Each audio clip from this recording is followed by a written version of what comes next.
La présentation du scandale des VIOL de masse en Grande-Bretagne par le 20h de France 2 fait polémique. On va regarder. Qu'a multiplié les ingérences sur son réseau social X, il appelle à la libération d'une figure de l'extrême droite, Tommy Robinson. Libérez Tommy Robinson. Le militant identitaire est accusé entre autres d'avoir attisé les violences anti-migrants qui ont éclaté cet été dans le pays. Elon Musk réclame aussi la démission du Premier ministre britannique, Keir Starmer. Starmer doit partir et il doit être poursuivi pour sa complicité dans le pire crime de masse de la Grande-Bretagne. Il lui reproche de ne pas avoir enquêté sur un vaste réseau pédocriminel en 2013, alors qu'il était à la tête du service du procureur. De fausses accusations. Dans les commentaires, Carm qui nous dit « De fausses accusations, on signe où pour arrêter de financer ces saloperies de médias désinformateurs ?» Ouais.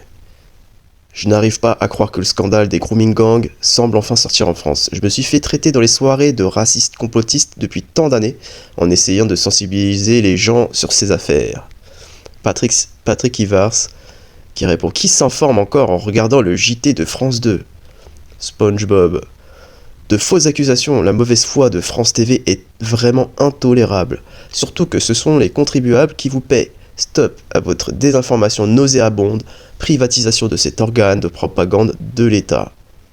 Et Bovera qui nous poste la vraie information et sur CNews. Attendez, on va regarder. Dans le nord-est de l'Angleterre, à Rotherham, où plusieurs milliers de jeunes filles, pour la plupart blanches, de nationalité britannique et âgées entre 10 et 15 ans, sont violées et prostituées par des gangs pendant des années. Un silence auquel le milliardaire américain Elon Musk a décidé de mettre fin sur X. Les viols de masse en Grande-Bretagne sont toujours d'actualité. Le pire crime de masse jamais commis contre le peuple britannique. Une affaire étouffée selon Elon Musk par Keir Starmer, actuel Premier ministre du Royaume-Uni, qui dirigeait alors le service des poursuites judiciaires. Starmer a été complice de l'affaire des viols en Grande-Bretagne lorsqu'il était à la tête du ministère public pendant 6 ans. Starmer doit partir et doit être inculpé pour sa complicité dans le pire crime de masse de l'histoire de la Grande-Bretagne. L'inaction des autorités aurait pour cause première la peur d'être accusé de racisme, la plupart des membres de ces gangs étant d'origine pakistanaise, selon un haut responsable de police de la ville cité par le Times. Comme ce sont des Pakistanais, on ne veut pas que cela se sache. Une inaction qui a laissé le champ libre aux gangs pendant des années. À Telford, par exemple, les autorités ont identifié près de 200 auteurs entre 2007 et 2009, mais n'ont procédé qu'à 7 interpellations. Mais l'omerta est peut-être en train de se briser. En ce début d'année, les viols de masse en Angleterre font partie des sujets les plus traités sur le réseau social X.